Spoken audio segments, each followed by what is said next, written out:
오늘 여러분과 함께 우리 비즈니스 선교 기업으로의 부르심이라는 제목으로 우리가 같이 한번 우리의 정체성이 무엇인지를 한번 생각해보는 그런 시간을 갖고자 합니다. 먼저 비즈니스 선교라는 이 용어, 비즈니스 애즈 미션이라고 하죠. 그래서 우리가 줄여서 BAM이라고 이제 이야기를 하는데, 이 BAM, BAM의 이 개념이 어떻게 등장하게 됐느냐에 대한 이야기를 간단하게 말씀드리고자 합니다. 그 복음주의권에 있는 교회들의 연합으로 이루어진 세계 선교 전략 운동 본부가 있습니다. 그거를 로잔 복음화 운동 본부라고 하는데요.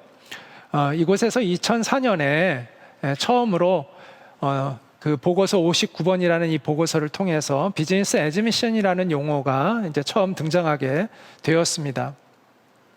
그러면서 이제 BAM 글로벌 싱크탱크라는 것이 이 로잔 운동본부 안에 만들어졌고요. 이것을 통해서 계속해서 이러한 비즈니스 선교와 관련된 보고서들이 계속 나오고 있습니다. 근데 흥미로운 것은 2004년도에 그 첫 보고서를 낼 때 비즈니스 선교에 대한 정의를 그들이 내리려고 했는데 정의를 내릴 수는 없었습니다. 왜냐하면 너무나 다양한 관점들이 있었기 때문입니다. 그러나 세 가지 큰 어떤 개념에 합의를 했습니다. 첫째, 비즈니스 선교는 총체적 선교의 원칙을 기초로 한다. 이 총체적 선교라는 것은 복음 전파와 사회 변혁이라는 이 두 가지가 함께 묶인 것을 이제 의미합니다. 이따가 다시 한번 또 말씀을 드리겠습니다. 두 번째는 비즈니스 선교는 수익을 창출하는 실제 비즈니스이지만 목적은 하나님의 나라이다. Kingdom of God. 이것이 목적이다라고 이야기를 합니다. 또 세 번째, BAM은 그 형태나 그 규모가 매우 다양하다. 이렇게 이제 이야기를 서로 이렇게 합의가 되었습니다. 자, 비즈니스 선교라는 이 말은요, 비즈니스와 선교라는 것을, 애즈라는 말이 무엇으로서 이런 뜻이잖아요. 그래서 선교로서의 비즈니스. 그러니까 비즈니스와 선교가 따로 있는 게 아니라 그것을 결합시킨다는 그러한 의미를 가지고 있습니다. 그런데 이 개념을 사람들이 잘 이해하지 못하는 이유는 비즈니스와 선교에 대한 개념이 잘 정립되어 있지 않기 때문이거든요. 그래서 비즈니스가 무엇인가를 알고 선교가 무엇인가를 알면 비즈니스와 선교는 자연스럽게 신앙인이라면 결합될 수밖에 없다라는 것을 알게 됩니다. 자, 그래서 비즈니스가 뭔지를 한번 좀 제가 설명을 해볼게요. 비즈니스가 뭡니까? 비즈니스는 흔히 수익을 창출하는 활동이라고 옛날에 그렇게 했습니다. 그런데 지금은 좀 유식하게, 좀 더 이렇게 고급스럽게 표현을 하죠. 비즈니스는 가치를 창출하는 활동이다. 이렇게 표현을 합니다. 그런데 이 가치를 창출한다라는 것은 제품과 서비스라는 가치를 창출하죠. 그리고 수익이라는 가치를 창출합니다. 그런데 우리가 좀 더 깊이 생각해 보면 비즈니스는 단순히 제품과 서비스 또 수익이라는 가치 외에도 영적, 사회적 가치, 영향력을 창출한다는 것을 우리가 알 수가 있습니다. 제가 여기 이렇게 써놓은 이러한 정직이나 성실이나 책임이나 뭐 이런 등등의 이러한 가치들이 다 비즈니스를 통해서 창출되어지는 영적, 사회적 가치라는 것을 알 수가 있습니다. 제가 여기서 영적, 사회적이라고 이렇게 표현을 했는데요. 자, 영적이라는 건 하나님과 우리와의 관계에서 중요한 가치죠. 사회적이라는 것은 우리들 안에서 또 사람들과 사람들 사이에서 중요한 가치죠. 그런데 이 영적 가치와 사회적 가치는 분리되지가 않습니다. 왜냐하면 하나님을 우리가 사랑하는 것과 이웃을 사랑하는 것이 분리되지 않기 때문입니다. 정직이라는 가치는 나와 하나님과의 관계에서도 중요하고 동시에 나와 다른 사람들과의 관계에서도 중요하죠. 성실도 마찬가지고요. 책임도 마찬가지고. 그래서 영적, 사회적 가치는 이렇게 분리되지가 않습니다. 그래서 저는 이 영적, 사회적 이 가치를 한마디로 말해서 선교적 가치라고도 표현할 수 있다라고 생각을 합니다. 그래서 저는 이렇게 말하고 싶어요. 비즈니스는 수익과 함께 선교적 가치를 창출하는 활동이다. 영적, 사회적 가치를 창출하는 활동이다. 이렇게 이야기하고 싶습니다. 자, 비즈니스가 이제 이 가치를 창출하는데 제품과 서비스뿐만 아니라 수익뿐만 아니라 영적, 사회적 가치를 창출한다라는 것을 이해해야 된다는 거죠. 또 하나, 그럼 선교는 무엇인가라는 거죠. 선교에 대한 이해를 한번 좀 해봐야 되는데요. 선교하면 마태복음 28장 19절부터 20절에 나오는 예수님의 이 선교 명령을 중심으로 우리가 선교를 이해합니다. 그러므로 너희는 가서 모든 민족을 제자로 삼아 아버지와 아들과 성령의 이름으로 세례를 베풀고 내가 너희에게 분부한 모든 것을 가르쳐 지키게 하라. 이 말씀에서 동사들이 4개가 나오는데 그 4개의 동사 중에서 메인 동사는 하나입니다. 우리가 영어 성경을 보면 명확하게 알 수 있는데요. 모든 민족을 제자로 삼아, 이게 메인 동사입니다. 그래서 모든 민족을 제자 삼는 것이 선교입니다. 그리고 나머지 가서 세례를 베풀고 가르쳐 지키게 하라는 것은 다 분사 형태로 되어 있어요. 원문인 헬라어도 분사 형태로 되어 있습니다. ing 형태예요. 동사들이 다. 따라서 모든 민족을 제자 삼는 방법이 가야 되고 가서 접근해야 되는 거죠. 그리고 그들에게 예수님을 전해서 그들이 예수님을 영접하게 만들고 그들이 예수님의 가르침대로 살아가게 하는 것이 바로 제자를 삼는 것이죠. 그래서 그 방법들을 나머지 다른 동사들은 알려주고 있는 것입니다. 따라서 제자 삼는 것, 모든 민족을 제자 삼는 것이 선교의 핵심입니다. 그래서 우리가 선교한다는 것은 그 사람이 예수님을 영접하게 할 뿐만 아니라 그가 예수님의 가르침대로 살아가게 하는 사람까지 되게 할 때 그것이 온전한 선교다라고 이야기할 수 있는 것이죠.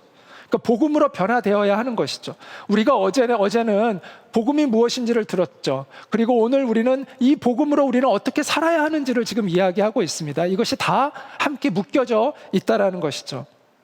예수님께서 내가 너희에게 분부한 모든 것을 가르쳐 지키게 하라 라고 하셨는데 이게 바로 제자 삼는 궁극적인 목적입니다. 예수님의 가르침대로 살아가는 사람이 되는 것입니다.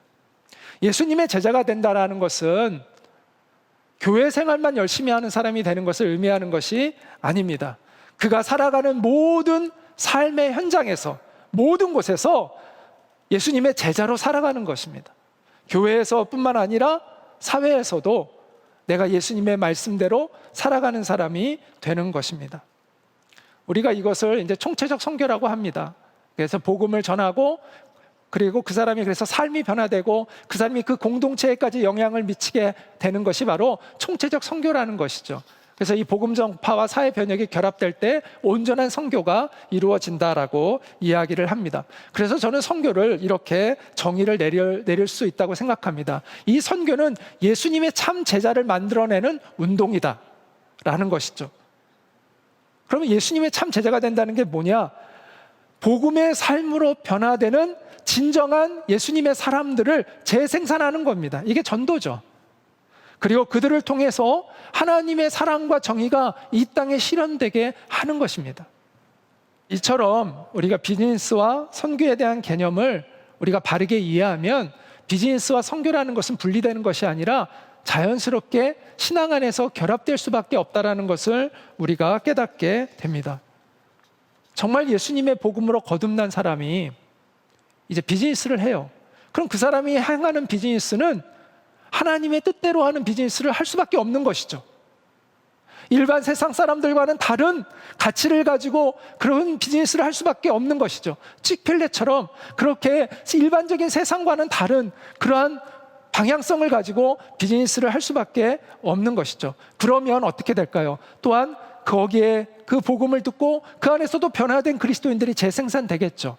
그리고 그들도 그 일에 함께 동참하고 함께 그 비즈니스를 해나가는 일들이 일어나게 되는 것이죠. 바로 우리가 그것을 기대하고 있는 것입니다.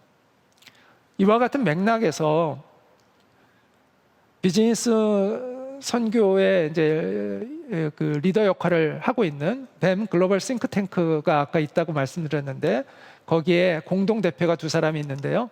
그 중에 한 사람인 매튜 투네액은 비즈니스 선교를 이렇게 정의 내렸습니다. 뱀은 지속 가능한 수익을 내는 실제 비즈니스인데 하나님 나라의 목적과 관점과 영향력을 가지고 있다. 그래서 그 영향력은 뭐냐면 사람과 공동체의 영적, 경제적, 사회적, 환경적 4가지죠. 영적, 경제적, 사회적, 환경적 변화를 이끌어내는 비즈니스가 바로 비즈니스 선교다라고 이야기를 했습니다. 자, 비즈니스 선교 기업의 3가지 이제 균형점 조건들이 있는데요. 그건 크게 보면 세 가지라고 얘기할 수 있습니다. 비즈니스를 하니까 당연히 지속 가능한 수익을 창출해야 되죠. 좋은 제품과 서비스를 통해서 지속 가능한 수익을 창출해야 그게 비즈니스인 것이죠. 그런데 거기에서만 그치면 비즈니스 선교 기업이 아니죠. 하나님 나라의 선한 영향력을 가져야 되죠. 아까 칙필레에서도 그 선한 영향력을 강조했는데 그러한 선한 영향력을 가져야 되는 거죠. 그리고 또 하나는 선교적 의도성이라고 이야기할 수 있는데 이거는 예수님의 마음으로 복음이 필요한 곳에 복음을 전하려는 그러한 선교적 의도성이 있을 때 이 세 가지가 균형을 이룰 때 건강한 뱀 기업이라고 이야기를 할 수가 있습니다. 지속 가능성은 경쟁력 있는 제품과 서비스를 개발함으로 가능한 것이죠. 그리고 하나님 나라의 영향력은 아까 이야기했던 그 매튜 투네에게 얘기했던 경제적, 사회적, 환경적, 영적 이러한 변혁의 네 가지 차원에서 우리가 생각해 볼 수가 있습니다. 경제적 변혁이라는 건 가난하고 또 그 비참한 가난 속에 있는 사람들을 회복시키는 일이 될 수 있고요. 또 사회적인 변혁은 어떤 사회적인 어떤 소외된 계층을 돕고 또 사회적인 정의가 실현되게끔 돕는 일들, 또 우리가 요즘 환경적 변혁이 굉장히 중요하죠. 친환경 관련되어진 그러한 것들, 그 다음에 그리스도인들을 재생산하고 또 제자 훈련시키는 것들, 이러한 것들이 이제 영적 변혁이라고 이야기할 수 있겠죠. 그다음에 선교적 의도성이라는 것은 적극적 하향성인데 예수님의 마음처럼 낮은 곳을 향하는 겁니다. 그래서 복음이 아직 전해지지 않은 미전도 종족을 향해서도 가고 또 소외되고 억압된 계층을 돕고 섬기는 일을 하고 또 어둠이 지배하고 있는 문화권에 혁신을 일으키는 하나님 나라의 정의를 실현해가는 사랑과 정의를 실현해가는 일들을 하고자 하는 것이 바로 이러한 선교적 의도성이라고 이야기할 수가 있을 것입니다. 그런데 이 비즈니스에 대한 말보다 더 포괄적인 말이 저는 있다고 생각합니다. 그것은 라이프 애즈 미션입니다. 비즈니스도 우리의 라이프 중에 하나잖아요. 그래서 비즈니스 애즈 미션이라는 용어보다 더 큰 개념이 라이프 애즈 미션이라고 이야기할 수 있습니다.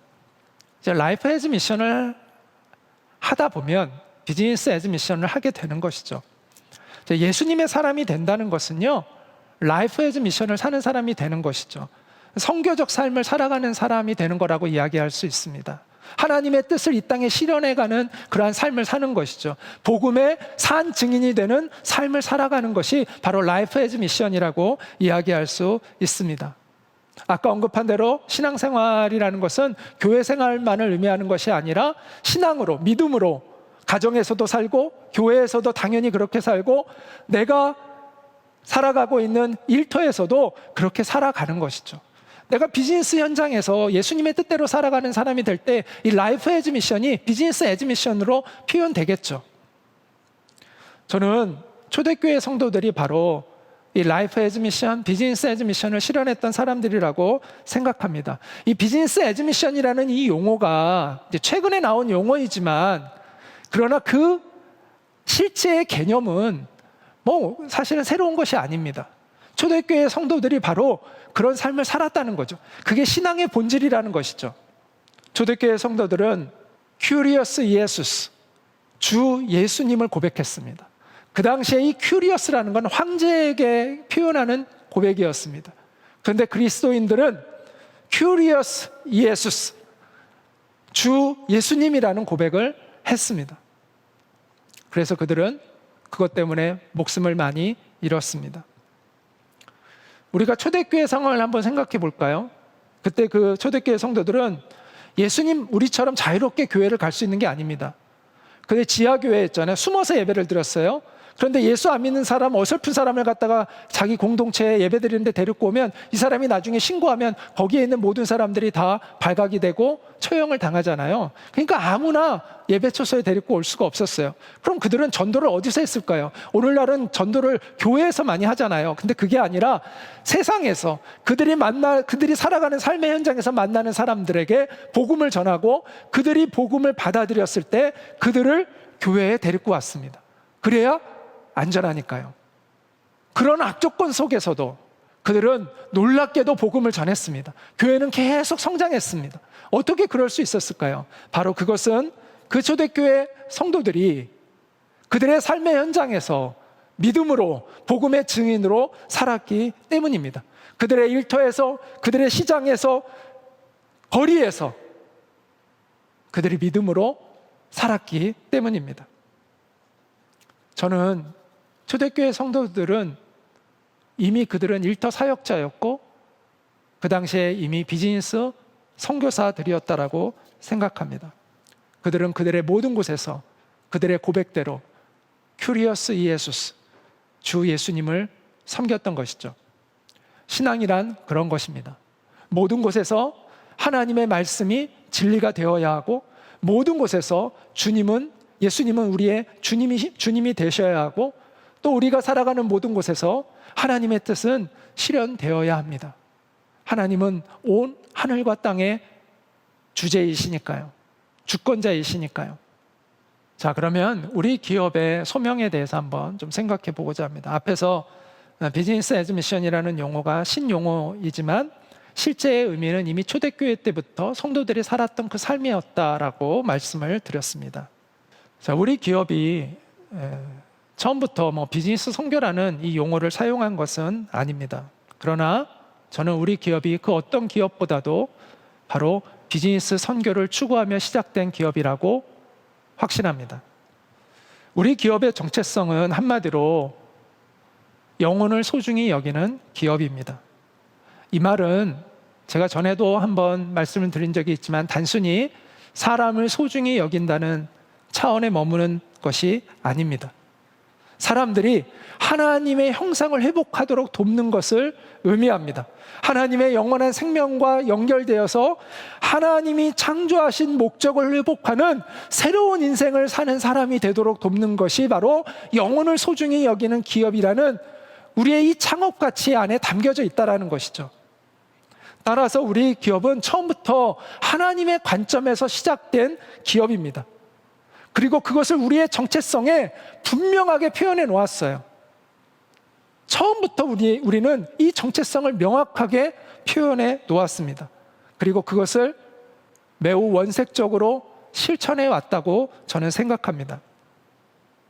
그렇다고 해서 우리 기업이 최고의 뱀 기업이다 이렇게 말씀드리는 것은 아닙니다. 저는 최고의 뱀 기업이라는 것은 따로 존재하지 않는다고 생각합니다. 그것은 이와 같은 거예요. 최고의 교회라는 것은 없는 거죠. 하나님이 기뻐하시는 교회가 있을 뿐이지 최고의 교회라는 것은 없습니다.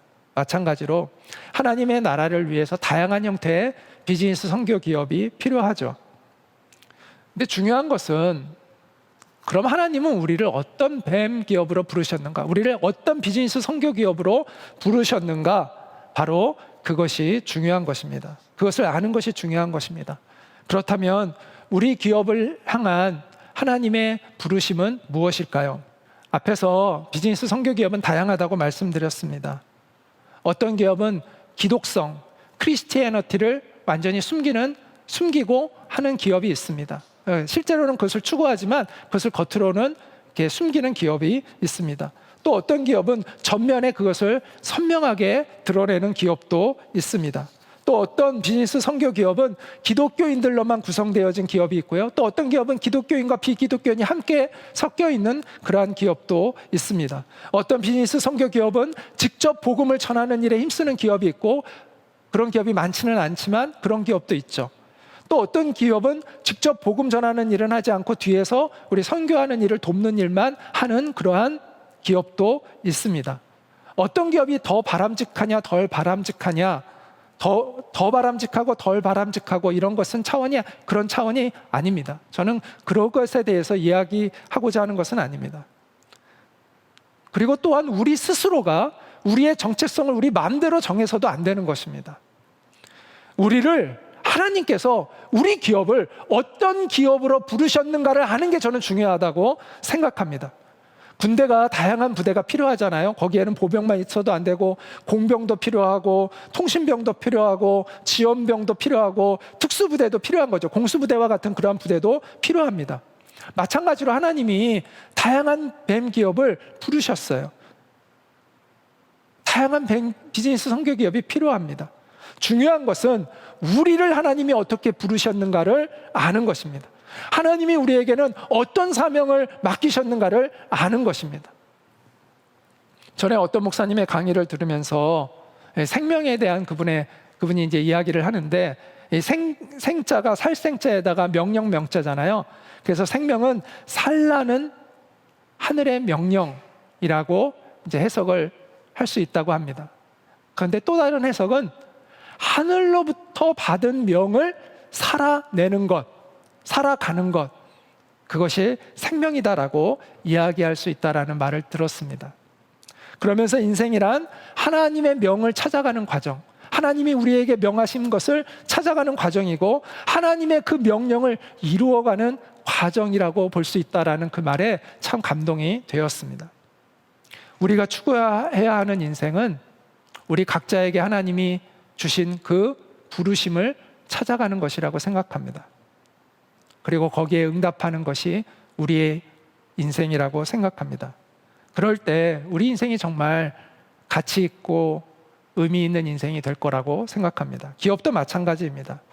우리 기업을 향한 하나님의 고유한 부르심을 깨닫고 그 부르심에 응답할 때 우리가 정말 하나님이 기뻐하시는 기업이 될 수 있고 하나님의 목적을 성취하는 그러한 기업이 될 수 있을 것입니다. 그러려면 우리가 어떻게 해야 할까요? 우리 기업의 그 창업 과정을 다시 돌아볼 필요가 있습니다.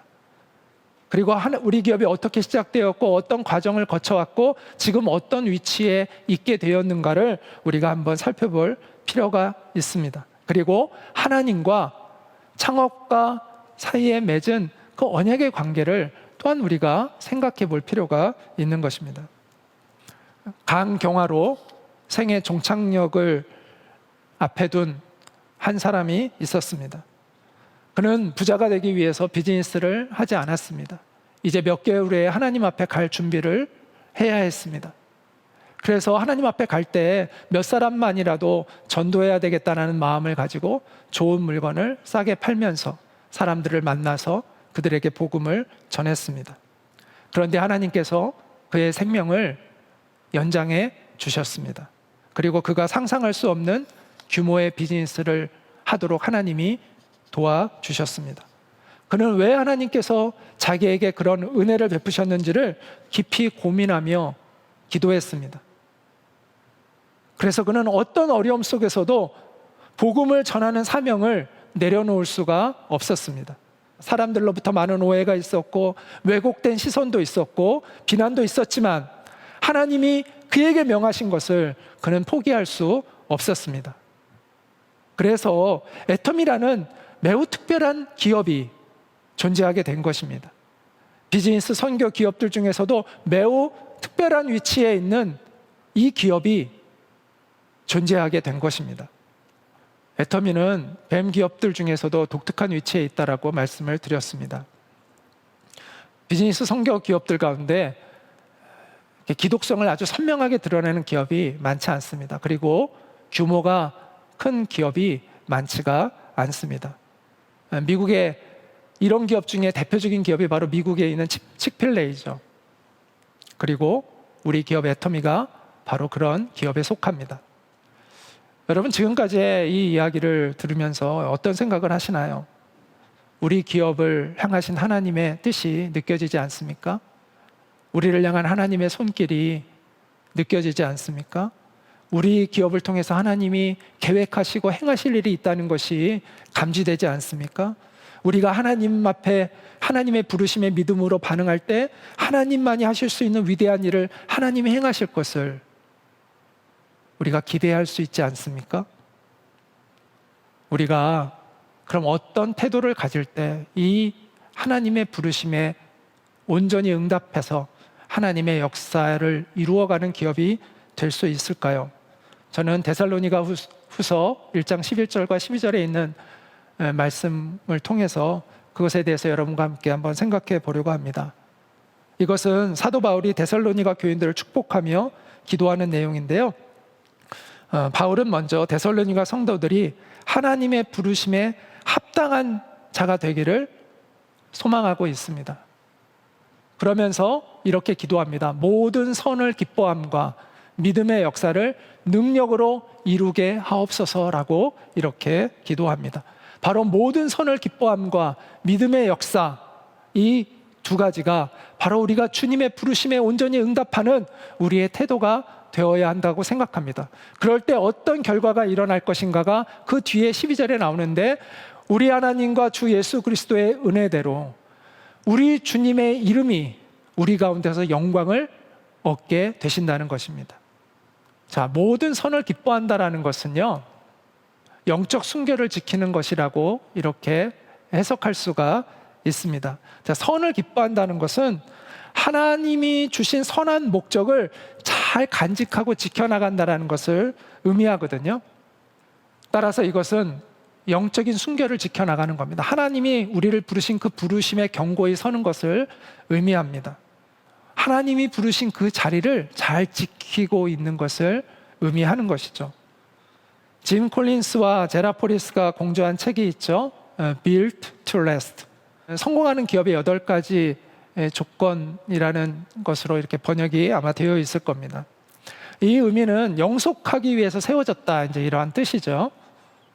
그래서 100년이 넘는 역사를 가진 기업들을 연구해 봤더니 그 기업들은 이윤을 추구하기보다는, 물론 이윤, 당연히 기업이니까 이윤을 추구하지만 이윤을 추구하는 것이 프라이오리티가 아니라, 아까 칙필레 그 영상에서도 그렉 탐슨이 우선순위가 중요하다라고 얘기했잖아요. 이윤보다 우선순위, 그 목적을 아는 것이 중요하다라고 얘기했는데, 100년이 넘는 기업들의 특징은 그들이 창업한 그 창업가치, 그 핵심 가치에 더 집중했다라는 것입니다.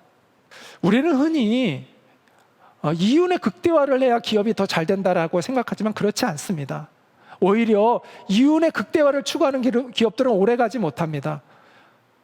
우리가 왕조 중에서도 자기들의 이익만을 극대화했던 왕조가 오래 가나요? 그렇지 않죠. 오히려 선한 왕조, 백성들을 사랑했던 왕조들이 오래 가는 거죠. 그것처럼 핵심 가치, 소중한 그 가치를 추구해 갈 때 적정한 이윤이 따라오고 그 기업은 장기적으로 성장할 수 있는 그러한 기업이 되는 것이죠. 그래서 우리가 성경적 경영을 할 때 우리는 하나님의 목적을 달성할 뿐만 아니라 지속 가능한 그러한 기업이 될 수 있다고 저는 생각합니다. 우리의 창업 이념 핵심 가치는요, 성경에 기초한 것입니다. 그리고 하나님께서 우리의 마음에 우리에게 주신 것입니다. 우리는 이것을 경고해야 합니다. 우리는 항상 이 방향을 봐야 합니다. 아까 납침판의 중요성에 대해서 얘기했는데, 우리가 이 방향을 잃지 않아야 합니다.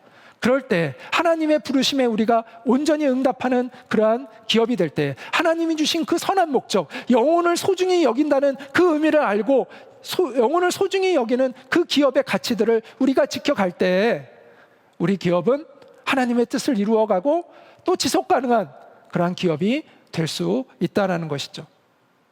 그럴 때 정말 우리가 꿈꾸는 100년 기업의 꿈을 이루어갈 수 있다고 생각합니다. 또 하나는 믿음의 역사인데요, 하나님의 기업과 일반 기업의 가장 뚜렷한 특징은 바로 믿음의 역사라고 생각합니다. 성경에는 히브리서 11장 16절에 이렇게 말씀합니다. 믿음이 없이는 기쁘시게 못하나니 하나님께 나아가는 자는 반드시 그가 계신 것과 또한 그가 자기를 찾는 자들에게 상 주시는 이심을 믿어야 할지니라. 출애굽기 14장에 보면 이스라엘 백성들이 홍해를 앞에 두고, 지금 뒤에서는 이제 이집트의 이제 군인들이 막 쫓아오죠.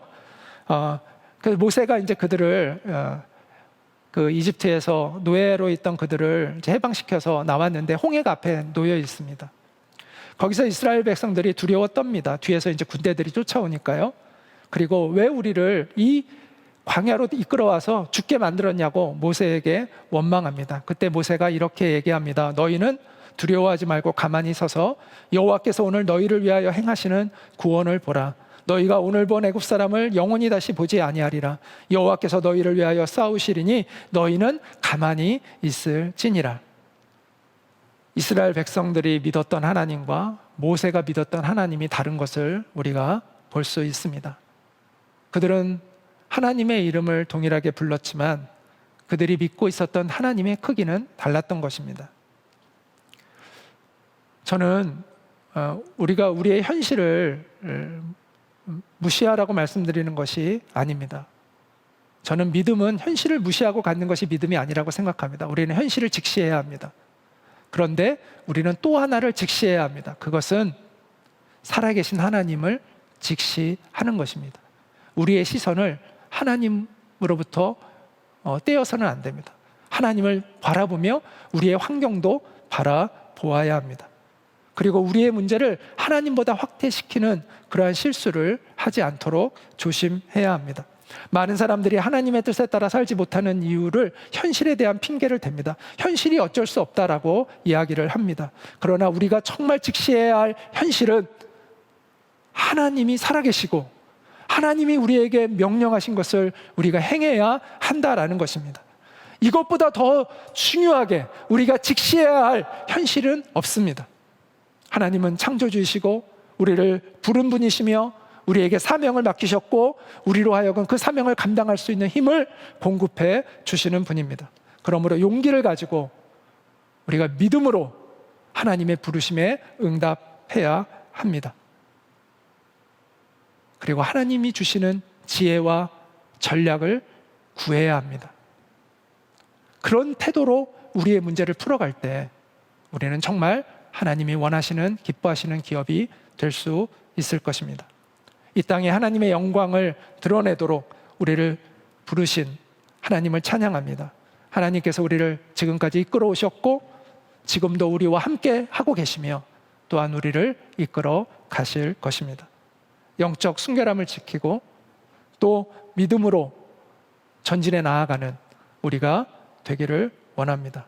그래서 하나님의 영광을 위한 비즈니스 선교 기업으로서 하나님의 부르심을 감당할 수 있는 우리 모두가 될 수 있기를 바라겠습니다. 네, 이것으로 강의를 마치겠습니다. 감사합니다.